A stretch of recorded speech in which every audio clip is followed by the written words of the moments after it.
अब आपका example number 5 देखते हैं तो बुकलेट।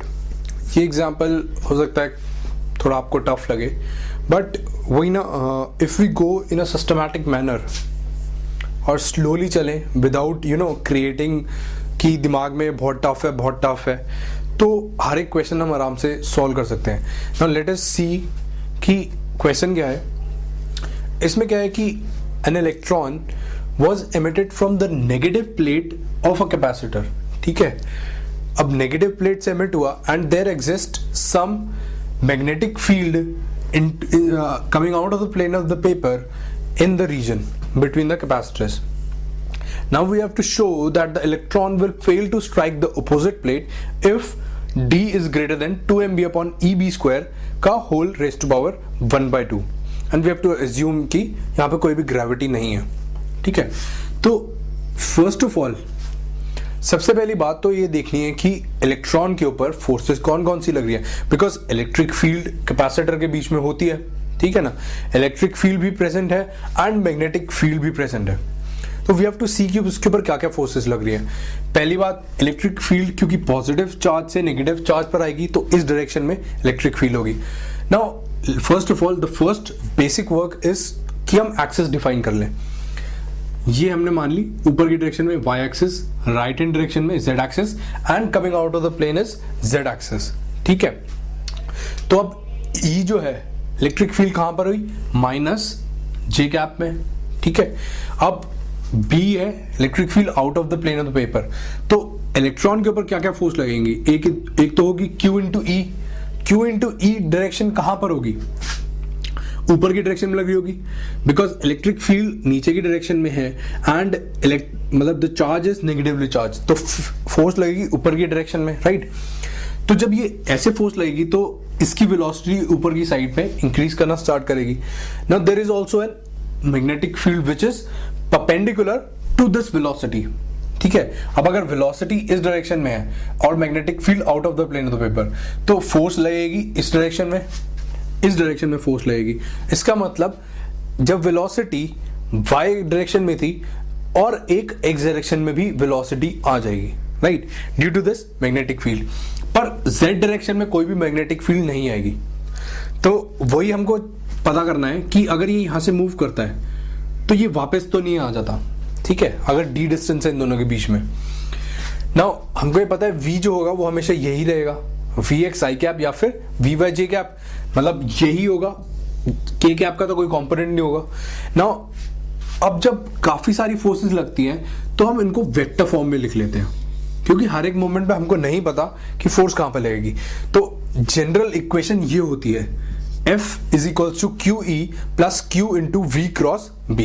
ये हमारी जनरल इक्वेशन है जब इलेक्ट्रिक फील्ड और मैग्नेटिक फील्ड दोनों प्रेजेंट होती हैं। ठीक है, तो अब हम साइन के साथ इनकी वैल्यूज डाल देते हैं और डायरेक्शन भी।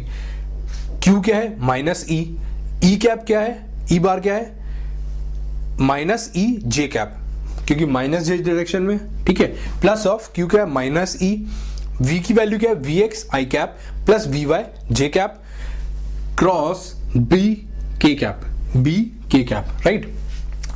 तो ये हो गई E E into J cap plus minus E into, अब क्या होगा, आई क्रॉस के।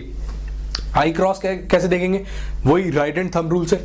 आई क्या है, एक्स डायरेक्शन है, के क्या है, बाहर की डायरेक्शन में, यानी minus z direction. So that will be minus j cap, b x b v x j cap minus of, similarly j cap cross k cap क्या होगा, j cap cross k cap, यानी positive s direction, यानी plus i cap. यहां पे ये चीज जरूर ध्यान रखेंगे कि कौन सा वेक्टर पहले आ रहा है उसकी तरफ पहले कर्ल करेंगे, नहीं तो डायरेक्शन उल्टी हो जाएगी। लेट अस सपोज कि जैसे यहां पर जे क्रॉस के था, जे क्रॉस के में हमने पहले जे की तरफ करा फिर के की तरफ करा तो पॉजिटिव एक्स डायरेक्शन आई। अगर मैं पहले के की तरफ कर लेता, के की तरफ करके फिर जे की तरफ करता तो क्या था, minus x direction.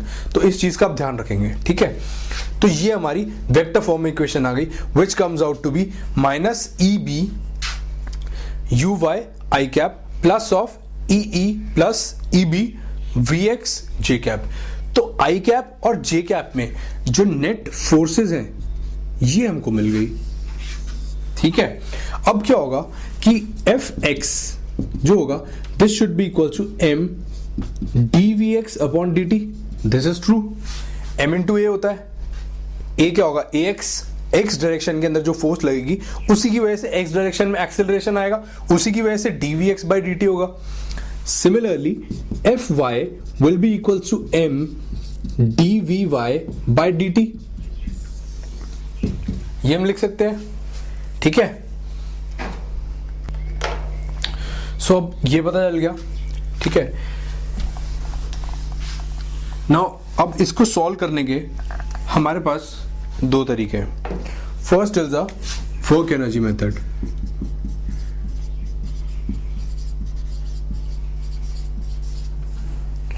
Work energy method क्या कहता है कि एज यू ऑल नो कि जो चेंज इन काइनेटिक एनर्जी आएगा या फिर जो गेन इन काइनेटिक एनर्जी आएगा that will only be due to the work done by the electric field.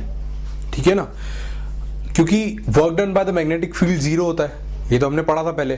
तो जो काइनेटिक एनर्जी आएगी that will be due to loss in potential energy of the electric field, यानी half m vx square plus vy square, this will be equals to E into y. This is the work done due to the electric potential. ठीक है ना, ये आया.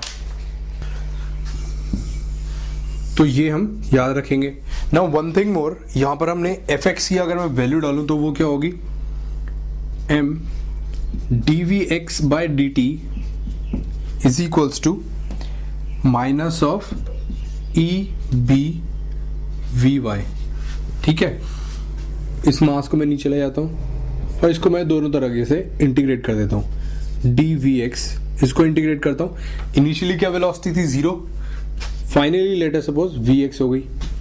Alright. It will be equal to minus e b by m integration of v y into d t. ये क्या होगा? Vy into d t क्या हुआ? Total y distance covered. ठीक है. तो Vx is equals to minus e b by m into y. Right. अब ये चीज मैं यहां पे पुट कर देता हूं.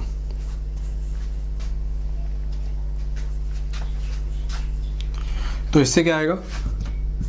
हाफ m Vx की वैल्यू होगी e b square by m square into y square plus vy square. This is equal to e by y. ठीक है, ये हो गई. अब इससे क्या आया कि हमको अगर y की वैल्यू निकालनी है, ये y कौन सी वैल्यू होगी? हमको ये पता करना है कि d की वैल्यू कितनी होनी चाहिए so that it does not hit the upper plate. जब ये ऊपर पहुंचेगा तो इस मोमेंट पे इसकी वी वाई क्या होगी? It should be zero.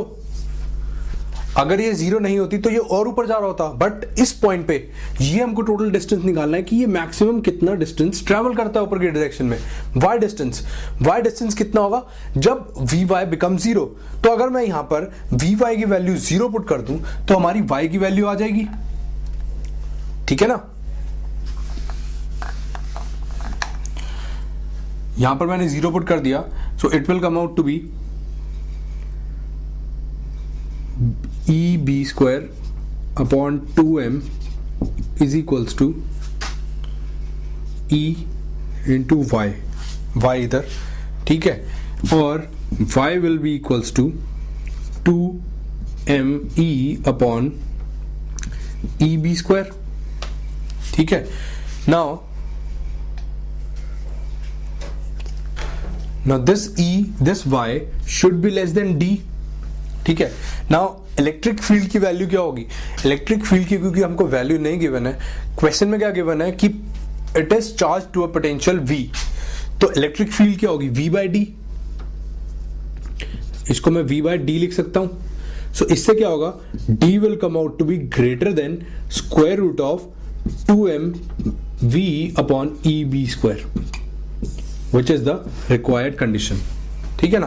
तो हमने ये देखा कि अगर मैं सिर्फ सिस्टमैटिक वे में चलता रहूं, ऑल्दो कि अगर मैं क्वेश्चन शुरू करता हूं तो मेरे दिमाग में ये नहीं आएगा कि मैं Vx इस वे में लिखूंगा और Vy को 0 पुट कर दूंगा, बट यू नो अगर मैं इस इक्वेशन तक पहुंच गया, और यहां से कुछ मेरे को ये मिल गया, तब मेरे को हो सकता है कि समझ में आ जाए कि how to proceed this question, ठीक है ना। बट ये है कि अगर मैं शुरू में बिल्कुल ही बेसिक से चलता हूं, जो बेसिक्स है प्रॉपर, हमको चाहिए क्या, फोर्स की वैल्यू चाहिए थी, फोर्स के अंदर एक्स डायरेक्शन की वैल्यू आ गई, फोर्स एक्स डायरेक्शन में क्या होगी, वाई डायरेक्शन की वैल्यू आ गई, तो वो चीज अगर आ जाती है सो उससे नए आइडियाज जनरेट होते हैं। सी, ऐसा नहीं होता, कोई भी इतना बॉन्ड नहीं पैदा होता कि क्वेश्चन को देख के बता देगा कि ये यहां से शुरू हुआ है और यहां पर खत्म हो जाएगा, इस तरीके से चलेगा। ये क्या होता है कि प्रॉब्लम सॉल्विंग जो होती है, it is a systematic approach. अगर आप एक नहीं, चलो ये नहीं डिवाइस करा, एक और चीज डिवाइस कर ली, 2-3 चीजें आप डिवाइस कर लेते हैं, तो उसके बाद अगर आप देखते हैं खुद सॉल्व कर अगर आप यहां तक पहुंच जाते तो हो सकता है कि आपके दिमाग में आ सकता। लेकिन अगर हम क्वेश्चन को देखकर ही डर जाएंगे कि हमारा तो ये हो ही नहीं सकता, तब तो कभी किसी से होगा ही नहीं।